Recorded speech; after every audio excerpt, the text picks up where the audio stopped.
तेरी क्षमा और हुए। उठाओ अपने हाथों को। Thank you Jesus.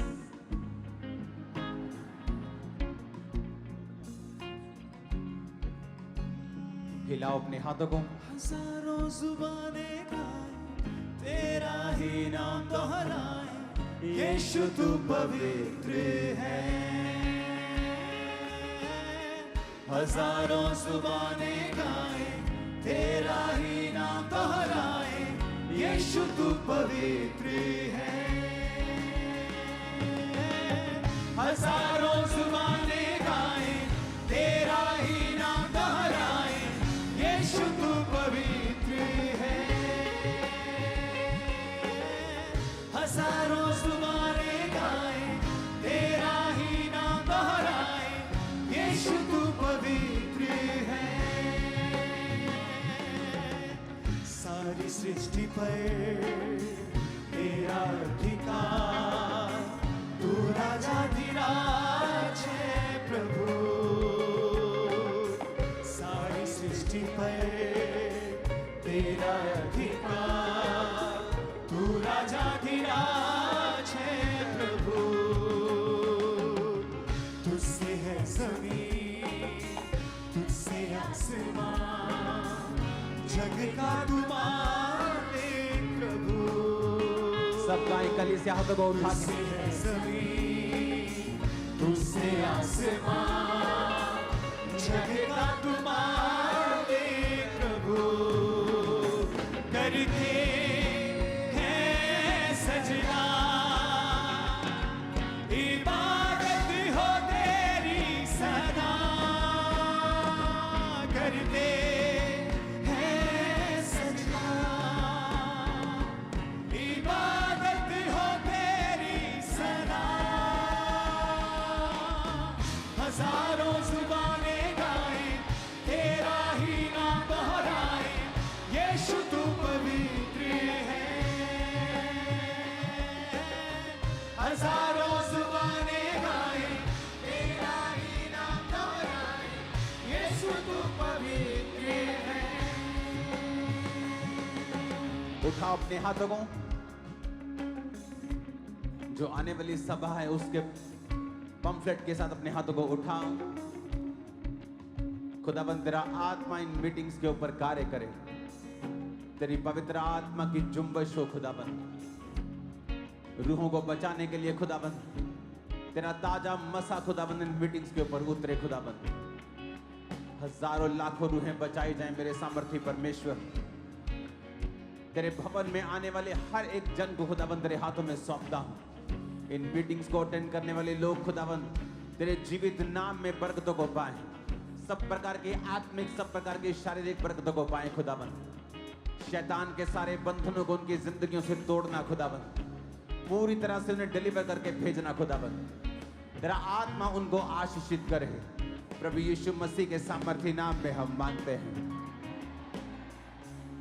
उठाओ अपने हाथों को इन पंफलेट्स के साथ। हजारों जुबानें गाएं, तेरा ही नाम दोहराएं, यीशु तू पवित्र है। हो हजारों जुबानें, पूरी क्वायर मिलके, पूरी कलीसिया मिलके, यीशु तू पवित्र है। वर्शिपर की तरह से ध्यान, सिंगर की तरह नहीं। हजारों जुबानें तेरा ही नाम दोहराए, यीशु तू पवित्र है।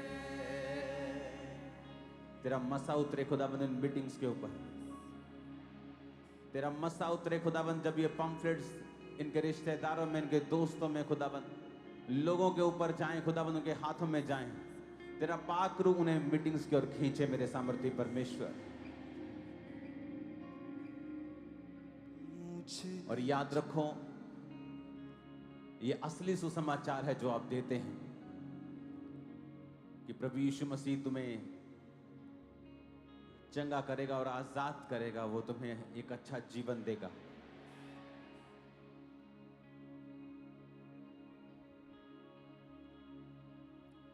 पंफलेट को उठाओ अपने हाथों में। आप जानते हैं कि मेरी ओर देखो सब जन, कितनी टेस्टिमनीज हैं चर्च में। एक व्यक्ति सुसाइड करने जा रहा था और उसने चर्च का पोस्टर लगा देखा था और उसने टेस्टिमनीज पढ़ी, क्योंकि वो एक्सेस ड्रिंक करता था, वो शराबी था, वो अपने घर से निकल गया था, तो परिवार से दूर हो गया था। तो जब उसने पोस्टर पढ़ा था तो उसे लगा कि चलो मैं चल के देख लेता हूं, और जब वो चर्च में आया, परमेश्वर ने उसे छुआ, शराब छोड़ी, जीवन नॉर्मल हो गया उसका। आप जानते, बहुत सारे लोग बोलते हैं कि जब आप सुसमाचार देने के लिए जाते हैं, आप चर्च का पंफलेट क्यों देते हैं? एक नए व्यक्ति को क्या आप बाइबल दे के आएंगे पूरी कंप्लीट बाइबल दे के आएंगे क्या? फिर 10 बुक्स और दे आओ उसको। एक नए व्यक्ति को आप बताएंगे कि प्रभु यीशु मसीह उद्धार करता है, वो परमेश्वर है। आप इस क्यों डिस्टर्ब कर रहे हो? एक ने किया, सब ने किया। आप लोगों को बताते हो कि मीटिंग हो रही है, आपको परमेश्वर के काम वहां पर दिखेंगे, परमेश्वर आपको छुएगा, आप उसे पोस्टर देते हैं, पंफलेट देते हैं, दैट्स इट। एक नए जन्मे बच्चे को आप पूरा चिकन नहीं खिला देंगे 700 ग्राम का, आप उसे बुद्धि से परमेश्वर में लेके आएंगे। एक बार एक व्यक्ति अपने दोस्त के घर में गया, और जब वो जा रहा था अपने दोस्त के घर में, तो उसने देखा कि उसके दोस्त के घर के सामने एक नहर थी। तो एक आदमी वहां पे मछली पकड़ रहा था, और वो टूरिस्ट स्पॉट था वो। तो उसने जाते वक्त देखा कि वो आदमी मछली पकड़ रहा है। जब अपने दोस्त के साथ वो मिला, बातें की, शाम को वो घूमने के लिए जब चले, तो वो व्यक्ति वहीं तभी भी वहीं बैठा था 1-2 मछलियों को लेके। उसने कहा, मैंने व्यक्ति को देखा था सुबह, ये सुबह का 1-2 मछलियां लेके ही बैठा है इधर। कहता ये टूरिस्ट है, इसको मालूम नहीं है कि लोकल मछलियां क्या पसंद करती हैं। उसने कहा मैं तुम्हें बताता हूं। उसने एक मक्की का दाना लिया, फंसाया, डाला, मछली बाहर 5 मिनट में, फिर डाला। जितनी मछलियां उसने पूरे दिन में पकड़ी थी, उसने 3, 4, 5, 10 मिनट में पकड़ ली। आज लोगों को अगर इतनी बुद्धि होती कि सुसमाचार कैसे देना है, तो उनके पास भी, उनके खाते में भी हजारों लाखें रूहें बचाई जा चुकी होती। एफर्ट तो पूरा कर रहे हैं वो मछली फंसाने का, लेकिन मछलियां आ नहीं रही। क्यों? क्योंकि उन्हें मालूम नहीं है मछली को किस तरह से खींचना है। तो प्रभु यीशु मसीह ने कहा था, मैं तुम्हें मनुष्यों के मछुए बनाऊंगा। अच्छे मछुए बनाया है परमेश्वर ने खामरा चर्च को।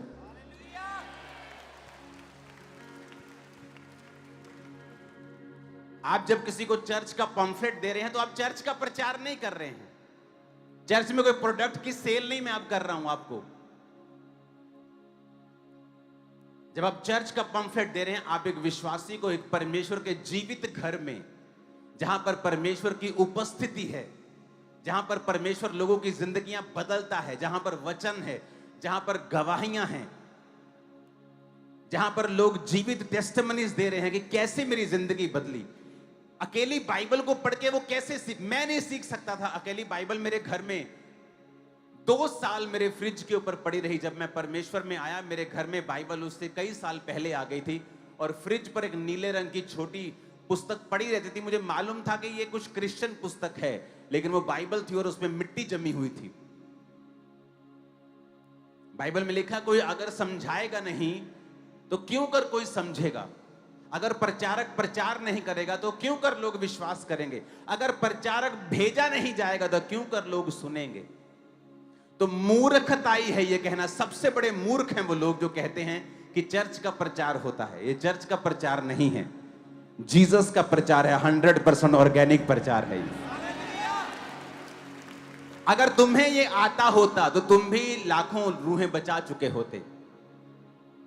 तुम मेहनत तो करते हो लेकिन फल नहीं, क्योंकि बिना बुद्धि के मेहनत किसी काम की नहीं होती। और जब उस व्यक्ति ने समझाया कि यहां की मछलियों को क्या पसंद है, और जब वो डालता था मछली निकल आती थी, और टूरिस्ट उसकी शक्ल देख रहा था कि मैं सुबह का लगा हुआ हूं, मैंने इतनी मछलियां नहीं पकड़ी, ये 5 मिनट 10 मिनट में आके पूरी मछलियों का ढेर लगा के चला गया। हालेलुया। जब एक व्यक्ति को आप पंफलेट देते हैं, वो चर्च में आता है, वो टेस्टिमनी सुनता है। आप वैसे किसी को बोलेंगे जीसस क्राइस्ट ऐसे करते हैं, उसको लगेगा मैंने भी अपने बहुत कहानियां अपनी सुनी हैं अपने तरफ की, तुम भी अपने तरफ की सुना रहे हो, हाँ ठीक है। लेकिन जब वो इन कहानियों को पूरा होते हुए चर्च में देखता है तो परमेश्वर काम करता है। एक टेस्टिमनी को हम सुनेंगे।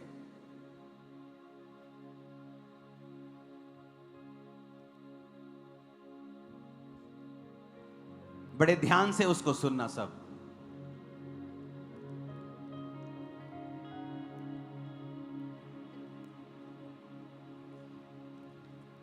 अपने पड़ोसी को बोलो, जो तेरे हाथ में है ये तेरे लिए नहीं है। फिर बताओ किसके लिए, पूछो किसके लिए, फिर बताओ एक दूसरे को कि तेरे पड़ोसी के लिए, तेरे रिश्तेदारों के लिए। आमीन।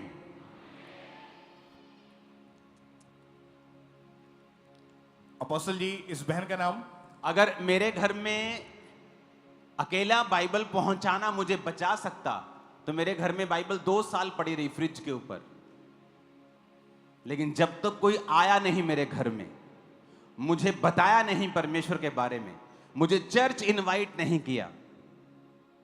16 अगस्त 2004 रात को 8 बजे नशा करके मैंने चर्च देखने के लिए मैं गया था।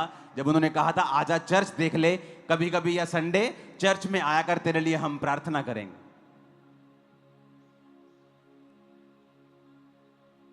हालेलुया। तो हमें बुद्धिमान बनना है और हमें मालूम होना चाहिए कि परमेश्वर ने अगर एक व्यक्ति को खड़ा किया है, उसे रूहें बचाने की बुद्धि दी है, तो हमें उसे फॉलो करना है ताकि हम भी रूहें बचाने में अपना सहयोग डाल सकें। एक टेस्टिमनी को हम सुनेंगे। अपोस्टल जी, इस बहन का नाम अंजलि देवी है, गुरदासपुर के ये रहने वाले हैं, साथ में इनके हस्बैंड हैं। ओके, आप इनके हस्बैंड को, उनकी वाइफ को माइक दें। आप अपना नाम बताएं। हस्बैंड, आपका नाम क्या है? मेरा नाम अश्विनी कुमार है और मैं गुरदासपुर डिस्ट्रिक्ट में रहता हूँ। मैं सीआरपी में जॉब करता हूँ। वो क्या चीज़ है सीआरपीएफ, आप बताएं। सेंट्रल रिजर्व पुलिस फोर्स है। मतलब आर्मी है या क्या है? ये पैरामिलिट्री है जी। पैरामिलिट्री फोर्स में आप हेड कांस्टेबल की पोस्ट पे हैं? मैं हेड कांस्टेबल पोस्ट पे। हेड कांस्टेबल हैं? Head constable. ओके, आपकी वाइफ को माइक देंगे। आपका नाम क्या है? जैमसी पापा जी, मेरा नाम अंजलि है। ओके, आप कहाँ के रहने वाले हैं? हम गुरदासपुर के रहने वाले हैं। ठीक है। आप अभी भी आर्मी में ही पैरामिलिट्री फोर्स में ही जॉब करते हैं? अभी जी, भी जी, वहीं पे अभी भी हैं? करते ओके, अभी आपकी ड्यूटी वहीं पे है। ओके, टेस्टिमनी को हम सुनेंगे।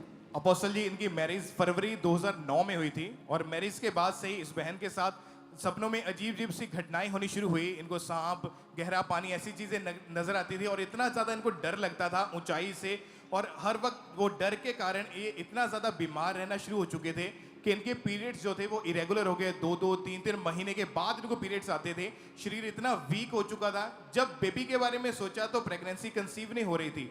डॉक्टर के पास गए चेक करवाने के लिए। डॉक्टर ने स्कैनिंग करी और इनको बताया कि इनकी लेफ्ट और राइट ओवरी में पानी वाली रसौलियां बन चुकी है, और इनको बताया कि इनकी जो बच्चेदानी है वो अपनी जगह से वो साइड को खिसक चुकी है। और डॉक्टर ने लगातार मेडिसिन दी और इन्होंने चंडीगढ़, दिल्ली, गुरदासपुर के जितने बड़े बड़े हॉस्पिटल थे सभी शहरों में जाके इलाज करवाया। 7 से 8 बड़े बड़े हॉस्पिटल चेंज किए और 14 साल लगातार इलाज करवाया, लेकिन कुछ भी फर्क नहीं पड़ा, कुछ भी हाथ में नहीं आया। और इनके हस्बैंड जो सीआरपीएफ में हेड कांस्टेबल है, तो इनको वहां से जॉब छोड़ के घर आना पड़ता था अपनी वाइफ को बार बार हॉस्पिटल में ले जाने के लिए। और इतना दुखी हो चुके थे कि लास्ट में इन्होंने मेडिसिन खाना ही बंद कर दी, क्योंकि 14-15 साल वो चीज के ऊपर भरोसा करके देख लिया था, सब कुछ इन्होंने बंद कर दिया। फिर डॉक्टर्स ने भी इनको साफ साफ बोल कितना खर्चा किया आपने मेडिसिन के ऊपर? 15-16 लाख कर दिए। 15-16 लाख आपने डॉक्टर्स के ऊपर, मेडिसिन के ऊपर सब खर्चा करके देख लिया। जी हाँ जी, जी, 2009 से लेके 2021 तक ये पूरा ट्रीटमेंट चला हमारा। ठीक है। और अपोस्टल जी डॉक्टर ने साफ साफ इनको बोल दिया था कि अभी आपके बच्चा कभी नहीं हो सकता, जिस कारण डॉक्टर ने लास्ट में बोला कि आईवीएफ आप करवा लो। उसकी डेट इनको दे दी गई, ऑपरेशन वो सब कुछ बुक हो चुका था इनका। बेबी ना होने की वजह से दोनों हस्बैंड वाइफ इतने ज़्यादा निराश रहते थे और बच्चा अडॉप्ट करने के बारे में ये सोचते थे, और यहाँ तक कि इन्होंने घर से बाहर निकलना बंद कर दिया था, क्योंकि इतनी ज़्यादा इनको दोनों को ही शर्मिंदगी रहती थी। हस्बैंड को ऑन ड्यूटी जब इनके दोस्त जो साथ में काम करते वो पूछते थे बच्चे के बारे में, तो इनके पास कोई जवाब नहीं होता था, केवल शर्मिंदगी महसूस करते थे। बहुत सारी अन्य जगहों पर लोगों के कहने पर जाते रहे, कहीं से कुछ फर्क नहीं पड़ा।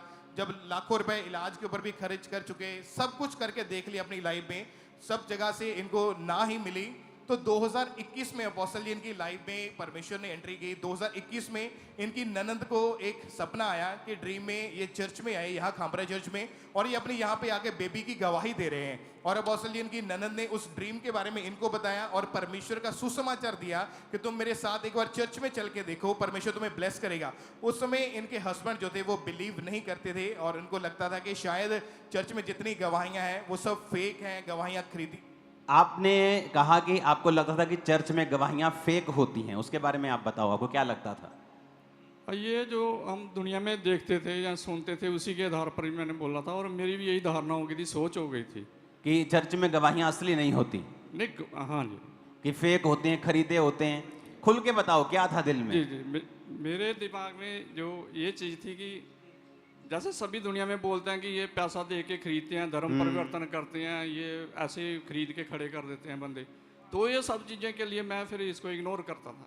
कितने में खरीदा है आपको फिर आज? नहीं अभी तो हालेलुया।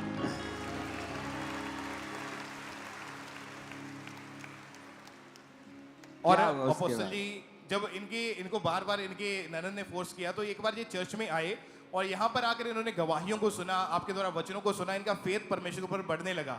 24 सितंबर 2023 की बात है, संडे मीटिंग के दौरान आपने स्पेशल प्रेयर करी थी। ओके, जब स्पेशल प्रेयर आप पर हुई तो आपकी बॉडी में बहन जी क्या लगा आपको, क्या चेंज लगा आपको? हाँ जी पापा जी, मैंने ना ठंडक महसूस हुई। आपको ठंडक लगी जब आप हाँ जो जी। स्पेशल बच्चों के लिए प्रेयर हो रही थी? हाँ जी, उदो तो ही मैंने और उस विश्वास। समय आपने लिखा कि आपकी आईवीएफ की अपॉइंटमेंट जो थी वो फिक्स थी, हाँ जी, लेकिन जब आपने प्रेयर को रिसीव किया तो हाँ क्या जी। हुआ नेक्स्ट मंथ? हाँ जी, नेक्स्ट मंथ मैं प्रेग्नेंट थी। नेक्स्ट मंथ आपने लिखा अक्टूबर में, आपने जब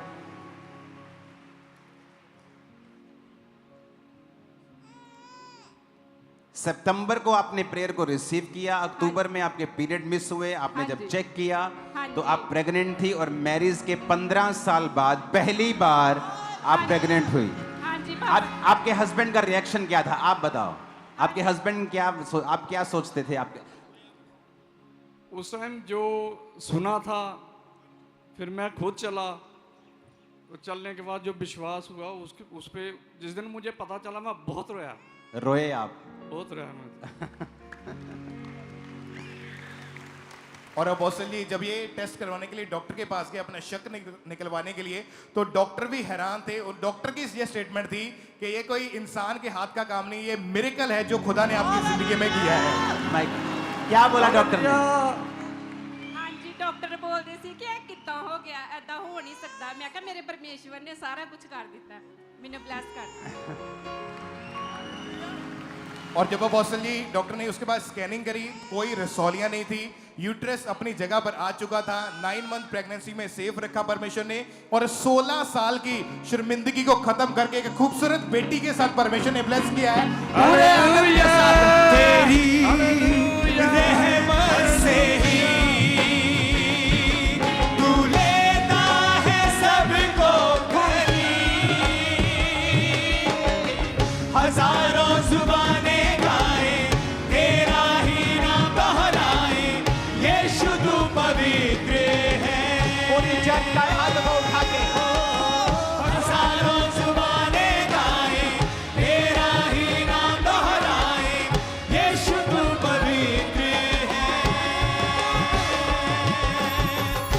ऊंच नीच का ना कोई वजूद तेरे राज में, तेरे राज में कहो। ऊंच नीच का ना कोई वजूद तेरे राज में, तेरे राज में हर किसी का है स्वागत यहाँ, हर किसी का है स्वागत यहाँ तेरे राज में, तेरे राज में तेरी रहमत से ही तू लेता है सबको करीब, तेरी रहमत से ही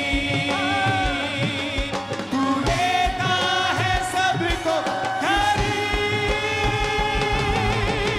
हजारों जुबानें गाएं तेरा ही नाम दोहराएं, यीशु तू पवित्र है। हजारों जुबानें गाएं तेरा ही नाम दोहराएं, यीशु तू पवित्र है। जोर से तारीफ करो जितनी हाथ में ताकत है, जोर से।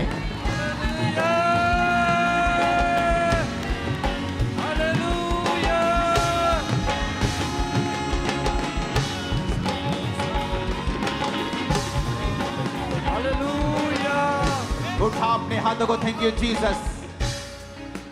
खुदा से कहो मैं सुसमाचार से लजाता नहीं हूं, आज के बाद मैं और सुसमाचार दूंगा। प्रभु यीशु मसीह के नाम में आमीन। ऊंचा आशीष हमारी है। आप दोनों अभी परमेश्वर में हैं पूरी तरह से। हाँ जी। आपने बपतिस्मा ले लिया है, नहीं। आपको लेना है, हाँ जी। ठीक है। हाँ जी। और अभी आप सिर्फ प्रभु को मानते हैं, हाँ जी। उसकी भलाई लिखा तुम्हें परमेश्वर की ओर लेके जाएगा। हाँ जी। Thank you. तारीफ करो जोर से, जोर से, जोर से।